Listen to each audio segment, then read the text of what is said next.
ይሄን መታወቅ አለበት ሶ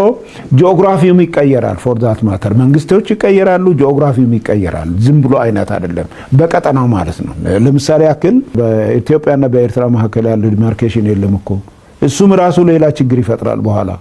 ሌላ ችግር ይፈጥራል ይሄ ይያዛል የኤርትራ መንግስት አይኖርም የኤርትራ መንግስት ያው አዳ ፌዘኛ ነው አዳ አንደኛ ወታደርም አይደለም እስክስተኛ ነው ዳንኪረኛ ነው በዚህ መሃል ልብስ አልብሶ አመጣው አጫዋች ነው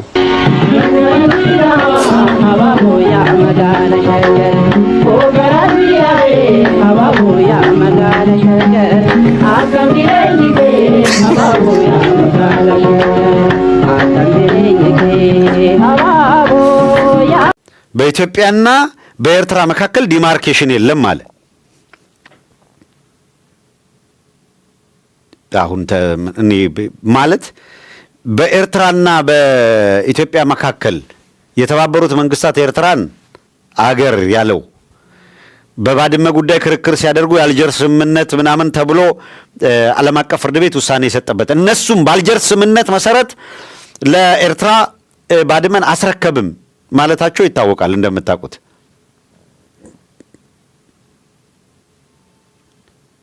እንኳን በኤርትራና በኢትዮጵያ መካከል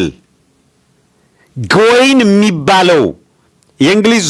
50 አለቃ 10 አለቃ ወዘተረፈ ወታደር አስቀምጦታል ከሚባል ምልክት ውጪ በሱዳንና በኢትዮጵያ መካከል ዲማርኬሽን የለም ስለዚህ ሱዳንን ታፈርሰዋለህ አይደል ቅድም ያልካችሁ ይሄ ነው ጉሬዛ ይጾማል ይባላል አንዳንድ ዝንጀሮች የማሰብ አቅም አላቸው ኮንሺየስ ማይንድ አላቸው የሚል በጉዳዩ ላይ ጥናት የሚያደርጉ አካላት የሚከራከሩ አሉ ለምሳሌ ብለው አስረጅ የሚጠቅሱላቸው ያ በደመነፍስ የሚደረግ እሳቤ ነው በልምምድ የመጣ ነው የማሰቢያ ክፍል አላቸው ወዘተረፈ ሲከራከሩ ይኖራሉ አሁን ይሄ ሰው የማሰቢያ ክፍል ካለው እድሜ ልኩን በፖለቲካ ውስጥ ኖር ያለው ብሎ እድሜ ልኩን ወታደር ነኝ ብሎ ጀነራል ነኝ ብሎ ኬንያ ውስጥ አምባሳደር ተደርጎ ተቀምጦ ያለ ሰውዬ በኤርትራና በኢትዮጵያ መካከል የድንበር ዲማርኬሽን ስለሌለ በማንኛውም ሰዓት ችግር ከተፈጠረ የኤርትራ ምናምን ይፈርሳል ዲማርኬሽን ምልክት መኖሩ አለመኖሩ ነው ወይ በአንድ ሀገር ለመውረር ላለመውረር ሩሲያ እኮ የዲማርኬሽን ችግር የለባትን ዩክሬንን ወራለች እስካሁን ድረስ ጦርነት ውስጥ ነው ያሉት የዲማርኬሽን ፈተና ነው ዩክሬንንና ሩሲያን ያጋደለ ያፋጀ ምናምን ያለው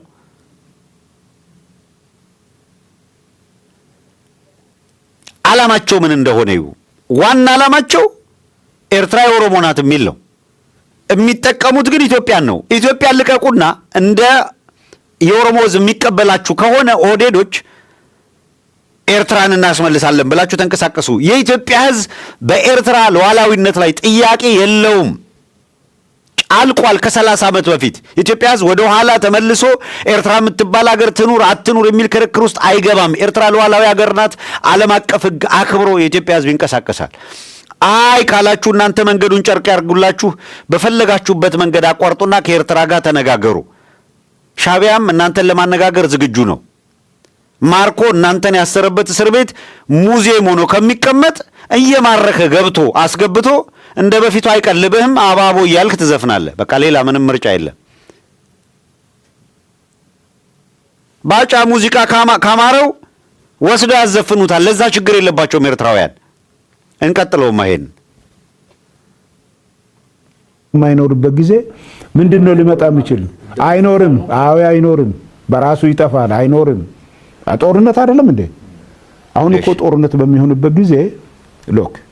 ደጀንና ፍሮንት የሚባል ነገር የለም በዚህ ዘመን የሚፈጠር ጦርነት ደጀንና ግንባር የሚባል የለውም ሁሉም ግንባር ናቸው ሰምታችሁታል በዚህ ዘመን የሚፈጠር ጦርነት ግንባርና ደጀን የለውም ማለት ሁሉም ቦታ ግንባር ነው የሚሆነው ይቀጥልና ሲያስረዳ ተሰሙታላችሁ ዛላምበሳ ወይም ቡሬ ግንባር ሆኖ አስመራ ደጀን አይሆንም እያለ ለማስረዳት ሁላ ይሞክራል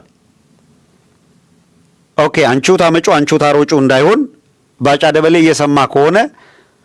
አሁን ከምሽቱ 2 ሰዓት ነው። ምርቃናን ካለ እየሰበርክ ከሆነ አረቄ ጢምቢራን እያዞረን መሰማኝ እኔም የበለጠ እያዞርኩብህ ነው። እሺ እንቀጥል እስኪ። ይሄ ማለት ምንድነው? አስመራና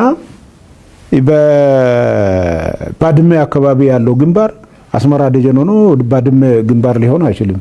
ሁለቱም ግንባር ናቸው። ካርቱም ደጀን ሆኖ አልፋሻ ግንባር አይሆንም። ሁሉም አንድ ናቸው። ስለዚህ የሚሆነው ነገር ምንድነው? መንግስታትም ይቀያየራሉ። ጂኦግራፊም የሆነ ያን የሚፈጠር ነገር ይኖራል። አሁን ይሄ እዚህ ይሆናል ይሄ እዚህ ይሆናል ብዬ ያን ማድረግ አይችልም። ነገር ግን ሪዛልቱ ይሄ ነው። ይሄ ግን አያስፈልግም።